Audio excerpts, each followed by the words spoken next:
नमस्कार मित्रांनो, study math या यूट्यूब चॅनलवर सर्वांचे स्वागत करतो।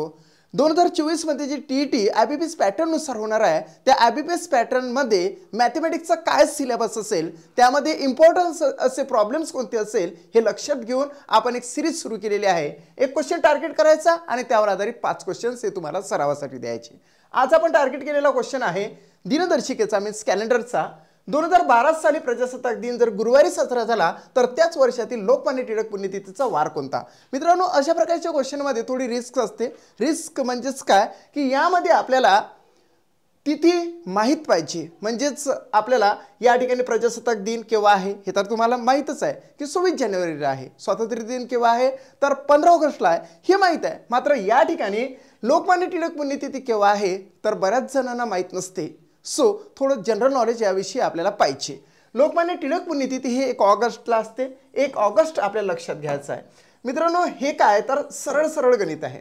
प्रजासत्ताक दिन जानेवारी 26 जानेवारी, सो 26 जानेवारी आपण लिहून घेऊ। 26 जानेवारी 26 जानेवारी नंतर थेट आपल्याला जायचं आहे लोकमान्य टिळक पुण्यतिथी 1 ऑगस्टला असते, म्हणून 1 ऑगस्ट।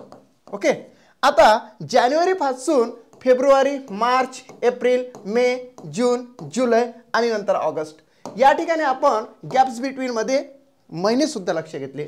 जानेवारी नंतर काय असतो फेब्रुवारी, नंतर मार्च, नंतर एप्रिल, मे, जून, जुलै, जुलै असते। ओके, तर या ठिकाणी आपण महिने सुद्धा गॅप्स बिटवीन मध्ये लक्ष घेतले। जानेवारी ते ऑगस्ट पर्यंतचा आपला प्रवास आहे। सर्वप्रथम आपल्याला जानेवारी मध्ये किती दिवस असतात हे माहित पाहिजे।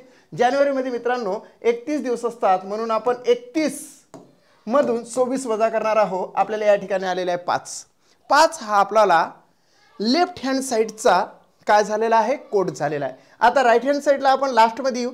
या ठिकाणी 1 ऑगस्ट आहे। लोकमान्य टिळक पुण्यतिथी 1 ऑगस्टला असते, म्हणून आपण 1 ऑगस्ट घेतला। जर या ठिकाणी 7 पेक्षा जर जास्त दिनांक आलेली असती तर आपण 7 ने त्याला कट केलं असतं। याला आपण कट नाही करू, डायरेक्ट आपण खाली करू। सो 1 हा कोड झाला। आता फेब्रुवारी या ठिकाणी काय देण्यात आलेलं आहे की एक कंडिशन देण्यात आलेली आहे की 2012 साली प्रजासत्ताक दिन गुरुवारी आहे असं म्हणण्यात आलेलं आहे। सो 2012 हे जे साल आहे तर ते लीप इयर आहे। या लीप इयर मध्ये फेब्रुवारी महिन्यात 29 दिवस असतात, म्हणून 29 दिवस असल्याने आपल्याला या ठिकाणी 7×28 1 उरतो, म्हणून 1 कोड या ठिकाणी लक्षात घ्यावं लागेल। नंतर मार्च हा 31 दिवसांचा असतो, म्हणून 3 हा कोड। त्याच्यानंतर एप्रिल 30 दिवसाचा असतो, म्हणून 2 कोड। मे 31 चा असतो, म्हणून 3 कोड। जून 30 दिवसांचा असतो, म्हणून 2 कोड। जुलै हा 31 दिवसांचा असतो, म्हणून 3 कोड। अशा पद्धतीने आपण कोडिंग करून घेतलं। Left hand side and right hand side at first आपण क्रिएशन केलं। त्याच्यानंतर गॅप्स बिटवीन मध्ये जे काही महिने होते त्याचं कोडिंग केलं। कसं कोडिंग केलं की 30 जर असेल तर 2 कोड, 31 असेल तर 3 कोड, जर लीप इयर असेल तर फेब्रुवारी महिन्याचा 1 कोड, जर लीप इयर नसेल सामान्य वर्ष जर असेल तर फेब्रुवारी मधले आपण 0 कोड घेणार आहोत। मित्रांनो, अशा प्रकारे कोडिंग केल्यानंतर आता आपल्याला 7 ची प्लस करायची, या अंकाची प्लस करायची 7, म्हणजे 5 आणि 2 किती 7, आणि त्याला समूळ नष्ट करायचं। त्याचा आपल्याशी आता काहीही संबंध राहिला नाही। 5 आणि 2 7 झाले। त्याच्यानंतर पुन्हा 7 करायचे, 3 आणि 3 6 आणि 1 किती 7। आता याचा सुद्धा आपल्याशी काही एक संबंध राहिला नाही। मग उरला काय 2 आणि 3 5 आणि 1 6। 6 दिवस पुढे, 6 दिवस पुढे असं त्याचं आन्सर येतं। अर्थातच 2012 साली प्रजासत्ताक दिन जर गुरुवारी असेल तर शुक्रवार, शनिवार, रविवार, सोमवार, मंगळवार आणि बुधवार आन्सर येणार आहे मित्रांनो बुधवार। जर तुम्हाला दृष्टीवत आन्सर जर काढायचं असेल तर 6 दिवस पुढे म्हणजेच 1 दिवस मागे सुद्धा घेऊ शकतो। 1 दिवस मागे जर म्हटलं तर सरळच आपण बुधवारी आन्सर देणारच ना। सो फायनल आन्सर आपल्याला आलेलं आहे ते म्हणजेच बुधवार। यस, अशा पद्धतीने जर एखादा क्वेश्चन टार्गेट केला तर त्याच्याला विदिन सम सेकंड मध्ये तुमच्याला आन्सर आला पाहिजे। आता याच प्रकारचे अन्य काही प्रश्न आहेत, अन्य काही प्रॉब्लेम्स आहे, ते सुद्धा तुम्हाला सोडवता आले पाहिजे। हे बघा, 2011 साली महाराष्ट्र दिन रविवारी साजरा झाला तर त्याच वर्षातील स्वातंत्र्य दिनाचा वार कोणता। या ठिकाणी महाराष्ट्र दिन 1 मेला असतो हे तुम्हाला ज्ञात पाहिजे। त्याच्यानंतर स्वातंत्र्य दिन हे सगळ्यांना माहीतच आहे 15 ऑगस्टला असतो। त्याच्यानंतर 2012 साली प्रजासत्ताक दिन गुरुवारी साजरा झाला तर त्याच वर्षातील बालदिनाचा वार कोणता। मित्रांनो, या ठिकाणी बालदिनाचा वार सगळ्यांनाच माहित आहे 14 नोव्हेंबरला असतो। त्यानंतर 2021 साली गांधी जयंती शनिवारी साजरी झाली, तर त्याच वर्षातील नाताळचा वार कोणता? गांधी जयंती सगळ्यांनाच माहिती आहे की 2 ऑक्टोबरला असते. नाताळ माहीत पाहिजे आपल्याला की 25 डिसेंबरलाच असते म्हणून. त्याच्यानंतर 2011 साली महाराष्ट्रातील रविवारी साजरा झाला, तर त्याच वर्षातील शिक्षक दिनाचा वार कोणता? या ठिकाणी महाराष्ट्रातील 1 मेला असतो, तर शिक्षक दिन हा 5 सप्टेंबरला असतो, हे आपल्याला माहित पाहिजे. 2012 साली कामगार दिन मंगळवारी साजरा झाला, तर त्याच वर्षातील गांधी जयंतीचा वार कोणता? कामगार दिन 1 मे आणि गांधी जयंती 2 ऑक्टोबर. अशा पद्धतीने आपण पहिला प्रश्न सोडवणार आहोत. 2011 साली महाराष्ट्र दिन रविवारी साजरा झाला, तर त्याच वर्षातील स्वातंत्र्य दिनाचा वार कोणता? आपल्याला काय करावं लागेल?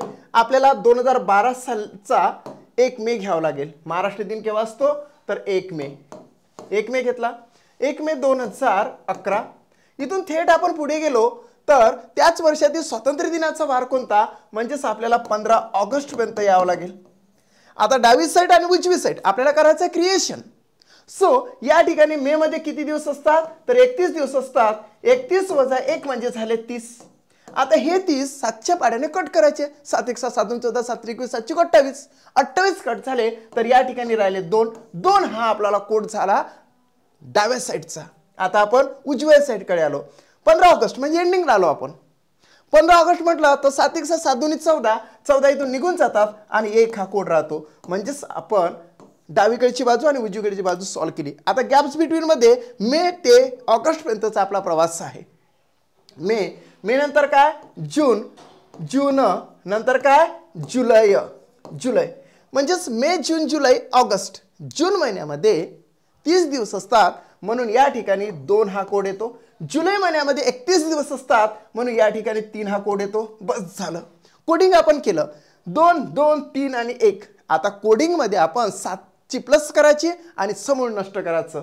म्हणजे 2 आणि 2 किती? 4. 4 आणि 3 7. नष्ट झालेला आहे. त्याच्यानंतर फक्त 1 उरला, म्हणून 1 दिवस पुढे असं आपलं आन्सर येतं. 1 दिवस पुढे. 1 दिवस पुढे म्हणजेच काय? 2011 साली महाराष्ट्र दिन जर रविवारी असेल, तर त्याच वर्षातील स्वातंत्र्य दिनाचा वार कोणता? 1 दिवसाने पुढे म्हणजे सोमवार येणार आहे. सोमवार. फायनली आन्सर येतं मित्रांनो सोमवार.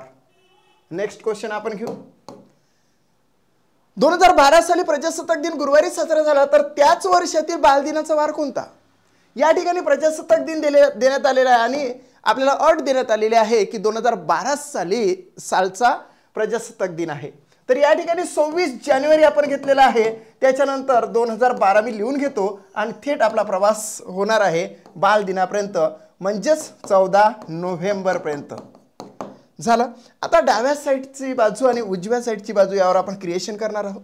जानेवारी महिन्यामध्ये मित्रांनो 31 दिवस असतात, म्हणून आपण हे कट करून 31 दिवसांमधून 26 दिवस वजा केले. 31 वजा 26 म्हणजे 5 राहते मित्रा. 5 झाला कोड. त्यानंतर लास्टमध्ये आपण आलो. 7च्या पाड्याने हे 14 पूर्णतः कटते. 7 1 7 2 14. फक्त 0 उरते, म्हणून या ठिकाणी 0चा कोड आला. आता 0चा कोड घ्या अगर नका घेऊ, काही प्रॉब्लेम निर्माण होत नाही. जानेवारी पासून तर नोव्हेंबर पर्यंतचा प्रवास आहे. त्याच्यामध्ये जे महिने असतात ते आपण लिहून घेऊ.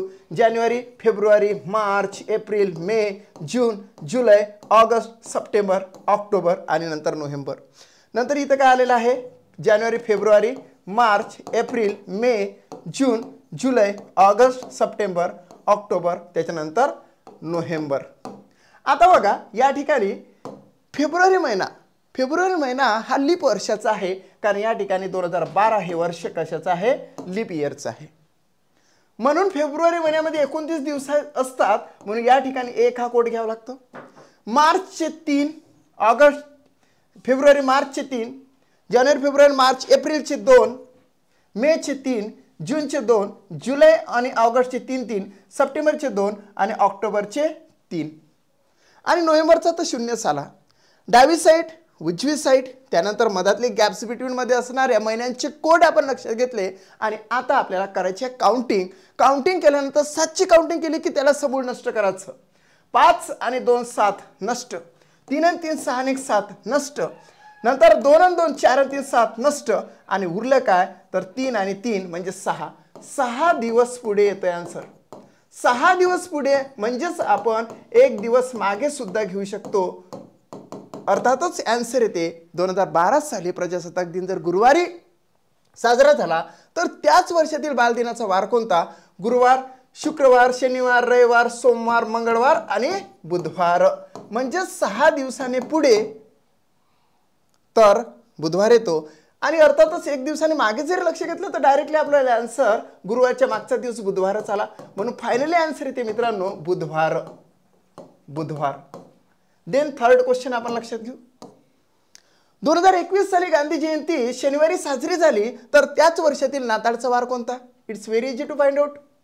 आता बघा आपण काय करणार की 2021 सालची गांधी जयंती म्हणजे 2 ऑक्टोबर मी लिहून घेतले. 2 ऑक्टोबर नंतर थेट मी जाणार आहो तर त्याच वर्षातील नाताळ असते 25 डिसेंबरला. आता बघा ऑक्टोबर पासून तर 25 डिसेंबर पर्यंत जायचं आहे. 2 ऑक्टोबर महिन्यामध्ये 31 दिवस असतात. जानेवारी, फेब्रुवारी, मार्च, एप्रिल, मे, जून, जुलै, ऑगस्ट, सप्टेंबर, ऑक्टोबर. म्हणून या ठिकाणी 31 वजा 2 म्हणजे उरले 29. आता 29 7च्या बाहेर कट करायचे. 7 1 7 2 14 7 21 7 28. 28 कट झाले आणि एक फायनली कोड उरला डाव्या साईडला. आता उजव्या साईडला आपण आलेला आहोत. 25 डिसेंबर आहे मित्रा. तर 7 3 21. 21 कटतात उरतात किती? 4. म्हणून 4 हा कोड या ठिकाणी आहे. आता ऑक्टोबर पासून नोव्हेंबर आणि डिसेंबर फक्त एकच महिना या ठिकाणी आलेला आहे तो म्हणजेच नोव्हेंबर. ठीक आहे. नोव्हेंबर महिन्यामध्ये 30 दिवस असतात म्हणून या ठिकाणी कोड येतो 2. बस झालं फायनल. 1 2 आणि 4 डाव्या साईडचा कोड 1 आला, उजव्या साईडचा कोड 4 आला आणि या दोनमध्ये ऑक्टोबर, नोव्हेंबर, डिसेंबर फक्त एकच महिना आहे त्याचे 30 दिवस असतात म्हणून 728 कटतात. 2 हा रिमेनिंग म्हणून कोड राहतो आणि असे करून कोड आलेला आहे 1 2 आणि 4. आता याची काउंटिंग करायची 7ने कट करायचं. 1 2 3 आणि 4 किती? 7. पूर्णच्या पूर्ण कट झाले म्हणजे 0 राहिला. 0 म्हणजे तोच दिवस. मित्रांनो आन्सर असं देता येते 2021 साली गांधी जयंती जर शनिवारी साजरी झाली असेल तर त्याच वर्षातील नाताळचा वार हा शनिवारीच असणार आहे. म्हणून आन्सर येणार आहे शनिवार. ओके चला चौथा सुद्धा क्वेश्चन आपण घेणार आहोत. 2011 साली महाराष्ट्र दिन रविवारी साजरा झाला तर त्याच वर्षातील शिक्षक दिनाचा वार कोणता? बघा आपण काय करणार. या ठिकाणी सुरुवातीला मी घेतलेला आहे 2011 सालचा महाराष्ट्र दिन म्हणजेच 1 मे 2011. त्यानंतर थेट आपण जाणार आहोत कुठे तर शिक्षक दिनापर्यंत. शिक्षक दिन असते 5 सप्टेंबर. 5 सप्टेंबर. आता बघा मे महिन्याचे 31 दिवस असतात. सो 31 मधून 1 वजा केला उरले किती? 30. आता 30 हे 7च्या पाठ्याने कट करायचे. 7 1 7 2 14 7 21 7 28. 28 कट झाले उरले किती? 2. म्हणजे डाव्या साईडचा कोड आला मित्रांनो 2. या 2011चा काही इफेक्ट पडत नाही कारण 2011 हे सामान्य वर्ष आहे. ओके. त्याच्यानंतर थेट आपण 5 सप्टेंबरकडे आलो. 5 सप्टेंबर हे 7 पेक्षा कमी आहे. कमी अंक आहे तो. म्हणून आपल्याला हा कट करून फक्त कोडिंग म्हणून त्याला खाली ओढायचा. आता मे, जून, नंतर जुलै, नंतर ऑगस्ट. मे जून जुलै ऑगस्ट नंतर डायरेक्ट सप्टेंबर आलेला आहे. जानेवारी, फेब्रुवारी, मार्च, एप्रिल, मे, जून, जुलै, ऑगस्ट, सप्टेंबर मध्यंतरी फक्त 3 महिने आहे. सो जून महिन्याचे 30 दिवस असतात म्हणून या ठिकाणी 2 कोड आला. जुलै आणि ऑगस्टचे मित्रांनो केव्हा 3 कोड येत असते कारण की जुलै आणि ऑगस्ट सलगपणे 31 दिवसांचे महिने आहेत आणि त्याला 728 निघून जातात आणि 28 + 3 म्हणजे 31 होते म्हणून 3 हा कोड आपण घेतलेला आहे. आता काय आलेला आहे आपल्या जवळ 2 2 3 3 5. आता आपल्याला काय करायचं आहे? सरळच आहे मित्रा. काय करायचं? 7ची बेरीज करायची आणि समूळ नष्ट करायचं. 2 आणि 2 4 आणि 3 7 नष्ट. 5 आणि 3 8 होते. 8 होते म्हणजे 7 नष्ट केले 1 उरला म्हणजे 1 दिवस पुढे. 1 दिवस पुढे आन्सर येते मित्रांनो. म्हणजे रविवार आहे. 2011 साली महाराष्ट्र दिन जर रविवारी असेल तर त्याच वर्षातील शिक्षक दिनाचा वार कोणता? तर मित्रांनो येतो सोमवार. काय येतो? सोमवार. ठीक आहे. सोमवार आलेला आहे म्हणून फायनली आन्सर आलेला आहे सोमवार. Then last question. 2012 साली कामगार दिन मंगळवारी साजरा झाला तर त्याच वर्षातील गांधी जयंतीचा वार कोणता? It's very easy to find out. बघा काय करायचं आपल्याला सुरुवातीला मी घेणार आहोत कामगार दिन 1 मे 2012 सालचा. देन ॲट लास्टमध्ये आपल्याला घ्यायची आहे गांधी जयंती जी 2 ऑक्टोबरला असते. आता याचे 2 भाग आपण केले. मे मध्ये 31 दिवस असतात म्हणून 31 मधून 1 वजा केला उरले किती 30. 7 चूक 28, 28 निघून गेले. फायनली कोड आला 2. ओके. आता मे नंतर जून, जुलै, ऑगस्ट, सप्टेंबर आणि देन ऑक्टोबर. म्हणजे बघा या ठिकाणी आपण काय घेतलेलं आहे जून, जुलै, मे, जून, जुलै, ऑगस्ट, सप्टेंबर आणि ऑक्टोबर. झालं एवढंच आहे. जूनचा कोड येतो 2, जुलैचा कोड येतो 3, ऑगस्टचा कोड येतो 3, सप्टेंबरचा कोड येतो 2 आणि ऑक्टोबरचा जो हा 2 आहे तो 7 पेक्षा ऑलरेडी लहान आहे म्हणून त्याला कट करून फक्त आपण कोडिंग म्हणून त्याला खाली ओढला. चला आपल्या पुढे कोड काय आहे 2 2 3 3 2 2. अर्थातच आता ॲट लास्टमध्ये आपल्याला 7ची काउंटिंग करायची आणि समूळ नष्ट करायचं. 2 2 4 आणि 3 7 नष्ट. 2 2 4 आणि 3 7 नष्ट. म्हणजे या ठिकाणी 0 उरलेला आहे. 0 म्हणजे तोच दिवस, तोच दिवस. अर्थातच या ठिकाणी 2012 साली कामगार दिन जर मंगळवारी साजरा झाला असेल तर त्याच वर्षातील गांधी जयंतीचा वार कोणता तर आन्सर आहे मंगळवार. मंगळवार. मित्रांनो तुम्ही काय करू शकता की ज्यावेळेस मी सॉल्व करून देतो त्यावेळेस तुम्ही सुद्धा पॉज करून ठेवू शकता. हा व्हिडिओ पॉज करून म्हणजे तो थांबवू शकता आणि थांबवल्यानंतर मोबाईल पुढे ठेवल्यानंतर एका पेजवर तुम्ही हेच प्रॉब्लेम सॉल्व करू शकता. देन तुमचा आलेला आन्सर आणि माझे आन्सर तुम्ही पडताळून बघू शकता आणि पुढे जाऊ शकता. ठीक आहे. चला आन्सर बघूया. याचा आन्सर आलेला मंगळवार. याच्या आधी जे काही मी तुम्हाला क्वेश्चन सांगितलेले होते हे बघा हे याच्यावाले आन्सर ॲट लास्टमध्ये मी दिलेले आहे. पहिल्याचे आन्सर होतो सोमवार, दुसऱ्याचे आन्सर बुधवार, तिसऱ्याचे आन्सर शनिवार, चौथ्याचे आन्सर सोमवार आणि पाचव्याचे आन्सर मंगळवार. याच पद्धतीने माझी शिकवणी असेल. जर तुम्हाला हा व्हिडिओ आवडला असेल तर निश्चितच आपल्या मित्रांपर्यंत पोहोचवा. IBPS TET साठी मॅथमॅटिक्समध्ये तुम्हाला परिपूर्ण मार्क्स म्हणजे 30 पैकी 30 मार्क्स मिळवून देण्यासाठी मी कटिबद्ध आहो. फक्त तुमच्याला प्रतिसाद असू द्या. थँक्स.